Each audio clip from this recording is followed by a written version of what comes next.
težak nadprevar. Što se случуваше ovih 6 minuti? Pa naravno, zadovoljna sam pobjedom. Pobjedi se ne gleda u zube, ali mislim da danas stvarno nismo se pokazali u najboljem izdanju. Dosta smo loše otvorile utakmicu, možda čak i preopušteno. Nije bilo prave energije i to se odmah odrazilo na rezultat. Larvik je odlična mlada ekipa, igraju brz rukomet. Dosta su nas iskontrirale, bilo je previše tehničkih pogrešaka, previše promašaja, slaba realizacija, tako da sve u svemu možemo biti sretni s ova 2 boda.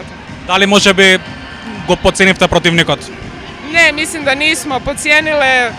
U glavi imamo, naravno, spremamo se za taj FTC, čekamo to gostovanje, ali normalno da nismo htjeli podcijeniti Larvik, makar je možda tako ispalo.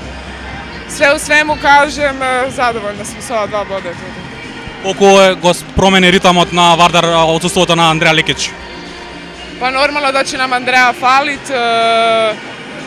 On je naš prvi srednji vanjski i organizator, ali Hmirova se isto odlično snašla u toj ulozi, ali normalno da nam svaki igrač fali, a posebno Andreja. Следува може би клучниот надпревар за Вардар во групната фаза. Da, eto, u glavi, kažem, cijelo vrijeme držimo tu utakmicu, gostovanje u Budimpešti, sad se moramo što prije regenerirati, zaboraviti na ovo i okrenuti se pripremi za FTC.